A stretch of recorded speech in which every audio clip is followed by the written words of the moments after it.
started digging in the side of this one. I'm going to do a little experiment on this one. You can plant on all sides, but it was kind of dry on the outer crust. But then you get in here, I started smelling this earthy dirt smell. It smells amazing.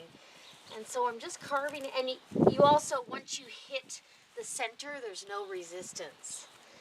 So I'm just digging out a hole here for my first plant that I want to put in the side of this.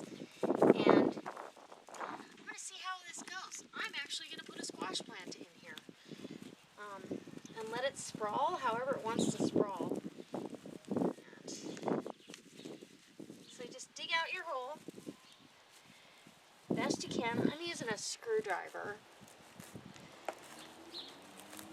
Guys, if you like gardening, I hope you give this video a thumbs up, because this has been really fun. We're 2 weeks into this. These bales got conditioned for 2 weeks, and if you missed that video, go ahead and I'll link the video in the description box. And look at this pretty mulch, and it's really decomposing in there. It turns itself into compost for your plants, so it's full of nutrients. You condition the bales by feeding them nitrogen on day 1, 3, and 5, but watering every day. And we've had extra hits of nitrogen because of the rain. So, that being said, and we might get a little more rain today. And I'm sorry if it's windy and noisy, but... So I've got this little squash plant in a peat pot, and that's the wrong one. I want this one over here, I think. And actually, no, I think I will put this. This is a zucchini, and if you've ever grown zucchini, they actually like to vine a little bit as they put off fruit. And so I should be able to direct it wherever I want to. I'm not going to leave the peat pot on. I can put that in my compost pile. But I've got a nice little spot in here for this plant to set.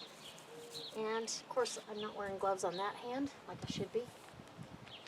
I'm going to open my bag of garden compost and go ahead and add a little bit more around the plant to secure the plant in there. And I'm excited to see how this works. And then if you want to put some more straw around it to let that kind of mulch itself, you know, keep the moisture in, there you go. It's going to water from the top. So we'll see how it goes. I don't know if this will work or not, but there's my first plant in. I'm going to put 2 tomato plants, and these are paste tomatoes from Burpee. Our straw temperature is at 75 degrees, so it's perfect. So we're going to dig some holes in these, and I'll bring you back when I'm sticking them in. And I am going to surround them with some compost. I'm also going to plant the top layer around the tomato plants with carrots. So, okay, so I've got this hole just about dug.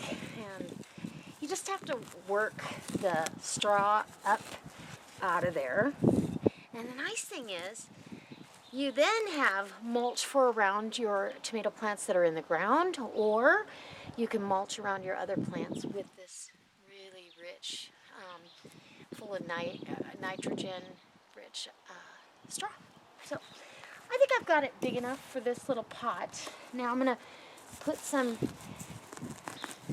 smells fantastic. It smells like fresh dirt.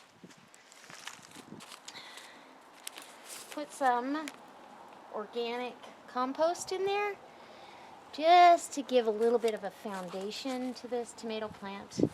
And then I always snip, I'm not going to put blood meal in here, but I snip these bottom leaves off. Make sure you get those off. And the tomato plant will grow roots all along its stem. Those little fuzzy hairs will actually root. And then go ahead and stimulate the root ball, the little root ball that's there. Try to get it down there as far as you can. Add some more compost. You could add just garden soil, but I want to give it the best start possible. And I think we're doing a good job. So there we go. That little tomato plant is in. That one. Sorry about the wind. This is a super sauce hybrid. So we're just going to stick that there. I will probably, these just got here yesterday, so I will probably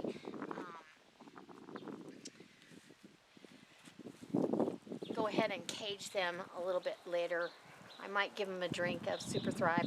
Now I'm just putting that little bit of straw back on top to keep the ground or the bale moist, and it acts as a mulch.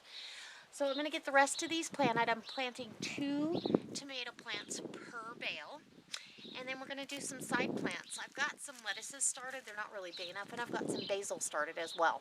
So when I get a little bit further along and I'm done with this bale, I'll bring you back.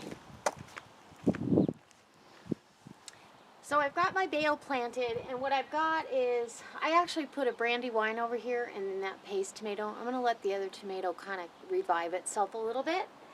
I've got my squash planted in the center. And on each side I've got some little lettuce starts. We'll see how they do.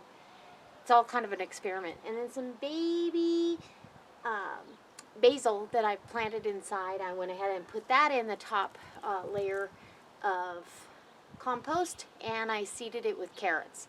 So we'll just water it in and see what happens. And, you know, anything we get out of this is going to be fun. And while I was planting, I noticed there was a volunteer green bean down by the bottom here. So I'm going to let that go ahead and do its thing and thrive in the garden.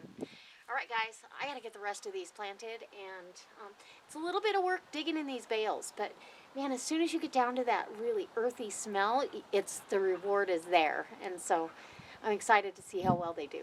All right, and we're going to bring you along for the rest of it. So when I get them all planted, I'll show you all of them. All right, so I had to not video because we had a thunderstorm last night that was horrendous. We had a little bit of flooding for a while because we've been so dry, but we definitely got some rain, and everything survived really well, thankfully. Even the weaker tomato plant did fine. So we've got all the bales planted. That's the first one I planted, and then tomatoes in this one. And I'm going to try to find some herbs that are reasonably priced, but I did in the top mulch, I did plant some seeds. I've got basil and carrots, so we'll see how that goes. And I used the mulch the hay or the straw that I took out, I used it around my pepper plants to help mulch those. So I'll take you out to the other bed and we'll assess the damage out there, because that was a lot of water. As you can see how the water came through here, it really was flooded over here. And it actually went through that spot, break in the rocks, and we had a puddle of water over there. But everything's soaked in. We're going to be fine. So these bales are planted as well. Each bale's got 2 tomato plants on it, and I'm going to plant the sides of these probably at the end of this weekend, but I have to go try to find some herbs that I can use. So that's what I'm doing. And let's see how, yeah, let's look at this. The river ran through it, but I think everybody's going to be okay. Everybody survived, I'm sure. Let's see. You guys in here? Oh yeah, you got pretty wet. All right, guys. So there's my straw bale experiment going, and I can't wait to see how this comes along. So I'll be bringing you along for all of it. Anyway, I've got more raspberries on the way, and I believe I've got some grapevines. So I hope this inspires you to come back next time. If you like gardening, give me a thumbs up, and go down in the About section below and check out all the links that I've left for you, because there's some really good links on some garden supplies, as well as my Facebook page, my mailing address. Drop me a line and say hi.